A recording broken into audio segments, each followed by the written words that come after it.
แม่สงค่ะวันมื้อนี้ก็ข่าวดีว่าน้อยก็เขามาเฮ็ดเสียงขึ้นเสียงในดีเจนะครับเนาะเสียงเต้นจำเสียงในดีเจนะครับเอาค่าค้อนค่าได้มาเฮ็ดนี่ก็เขาวันมื้อนี้นะครับเนาะที่เป็นของอันไหนครับเนาะที่เป็นของในอันเป็นที่มีสีจังไหนครับเนาะก็เขาก็เลือกเอาด้วยนี่ครับเนาะคือมันยากของไหนนี่ครับเนาะเอาค่ะลายเฮ็ดมันก็หยาบนี่ครับเนาะสังเกตว่าก็เขาโดยจอมคลิปในนี่ครับเนาะเอาค่ะอันดังก็ขอขอด้วยในจะกดไลค์กดแชร์บันคลิปเขาสีกัมในขนมนั้นก็ช่วยติดตามปันของเขาเอาค่ะไล่เฮ็ดมันในขนมเขาขามาดีกำเต็มในขนมตั้งสุดขามาดีกำเต็มในค่ะพวกเยาก็คือเขาขาในขาดีในขนมอันนี้ได้เป็นปืนตั้งหลังมันในขนมเขาขาได้มากขึ้นอันในขนมหลังจากว่าก็เขาด้วยกูคลิปอันคาล่วงมาในขนมก็เขาก็ได้ปองใจอยู่ในขนมว่าลายเฮ็ดถือแค่สีแค่พันหลังมันปืนหลังมันในขนมจะเป็นเช่นนี้ในขนมเอาค่ะพวกเยาก็เขาเน็ตเขามาดีในหาแค่พังไว้ขนมในครับแค่ปันเขาขาดีใส่ในขนมแค่เพิ่งจังหรือก็ไล่ในขนมเอาขาเหมือนหนังว่าแค่พังอันไหนในขนมนะครับพวกเยาก็มันเดี๋ยวเป็นโมโมไว้หิมค้างมันเอาขามันเน็กเหมือนตั้งใจในขนมคือ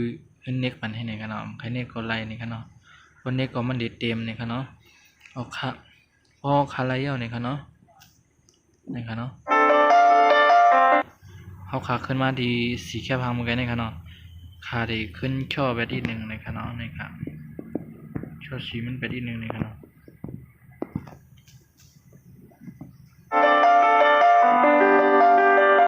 เอาครับตัวยอก็เขาขามาดีในขนมอันนี้ครับอันนี้มันแน่เขาขาจันขึ้นมาดังหรือให้ในก็ไรในขนมพวกขามจึงเนาะมันเอาครับตัวยอก็อันนี้เขาขาจันลงในขนมนะครับอันนี้มันได้คาดีขึ้นมาเปลี่ยนในคณะย้อนเพื่อว่ามันใหญ่อีกหนึ่งเขาก็เข้ามาดีในคณะเข้ามาดีแถวในกลางคณะที่ปากก็ซิเขาขาขึ้นหมดก็ไรในคณะที่เปลี่ยนอันนี้เขาขาย้อมเปลี่ยน3 5อะไรในคณะเพราะเราก็คาดีเอาเป็นสีที่2ในคณะนะครับสี2และสีขาวในคณะคือมันกากกันแต่ไหนนี่ครับเนาะ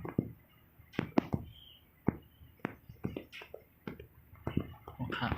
นี่ครับเนาะขาเดียวเป็นสีนี่ครับเนาะเพราะยาก็ทีหนึ่งเฮงนี่ครับเนาะขาเท่าลงกว่าไรนี่ครับเนาะคือมันเป็น450กว่าไรนี่ครับเนาะเพราะยาก็ที่ปาก50ในขาเดียวเป็น1นี่ครับเนาะโอเคเพราะอะไรยาก็อันไหนมันนี่ครับเนาะเขาขมวดเป็ดก็ไรนี่ครับเนาะอันไหนยาก็แทงอันนึงนี่ครับเนาะอันไหนที่เป็นสีอันนั้นมันนี่ครับเนาะพวกยาก็ตรงม้วนอันไหนก็หมดเป็ดนี่ครับเกลียดที่นะอันไหนมันเดี๋ยวเป็นเขาขาได้ย้ายมาตั้งในครับเนาะเขาขาคายมาอยู่ตั้งในก็ได้นี่ครับเนาะยันบัวขาได้เอามาอยู่ตั้งในนี่ครับเนาะในก็ขาได้ค่ายนะครับไปทางนอก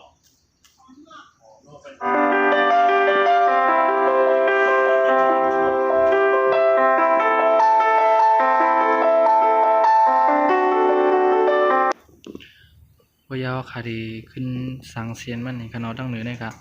หรือว่าก็เขามาดี AUDI นี่ครับเนาะเขามายาวก็มาดี64นี่ครับนี่ครับเนาะคือมันเส้นเล็กเส้นใหญ่นี่ครับเนาะขาเดียวมอกในนี่ครับเนาะยาวที่2นี่ครับเนาะมันหลายๆนี่ครับเนาะในเดี๋ยวเขาขาดีเกี่ยวมันมีหลายเส้นจำกันนี่ครับเนาะขาเดียวเป็น3ครับเนาะผู้ยาวเขามา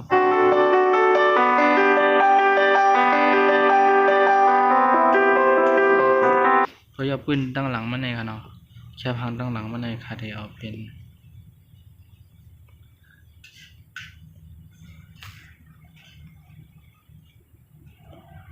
ขาเดียวลายเป็นในครับเนาะนะครับสังเกตว่ามันใหญ่นี่ครับเนาะสังเกต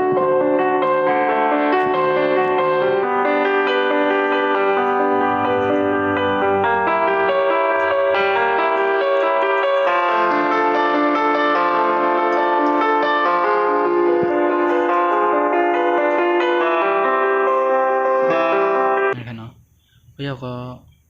มันเดมาเป็นสีนี่นะครับเนาะ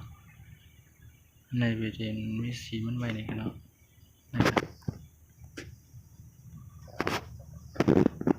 เขาได้ใส่สีมันไว้นี่ครับเนาะเขาได้เล็บสีแน่นี่ครับเนาะ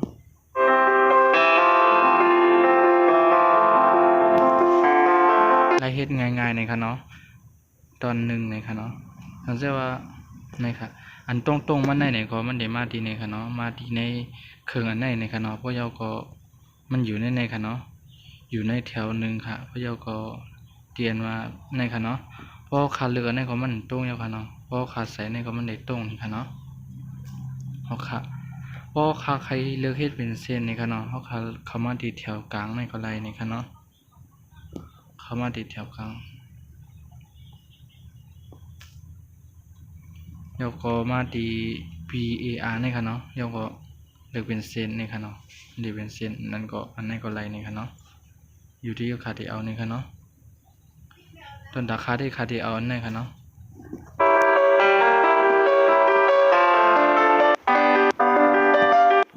ขามันดีใหญ่เบ็ดนี่ครับเนาะเพราะว่าเขาขาใครมันเด็กนี่ก็เขาก็มาดีนี่ครับเนาะนี่ครับเดี๋ยวมองในนี่ครับเนาะ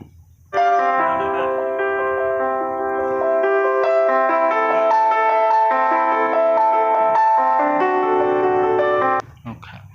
ลายเห็นมันก็เดี๋ยวเลยมองในนี่ครับเนาะเพราะขาเดียวออกนี่ครับเนาะเพราะขาเดียวแค่พังมาใส่ก็ไล่นี่ครับเนาะลายเห็นมันนี่ครับเพราะเราออกในก็เดี๋ยวมาดีอันนี้ครับเนาะยกคอมาดีแถวนี้ครับปานหนึ่ง720นี่ครับเนาะยกคอเขาขามันนี่เป็นอันนี้ครับเนาะที่ตัวนี่ครับเนาะพอร์ตนี่ครับเนาะ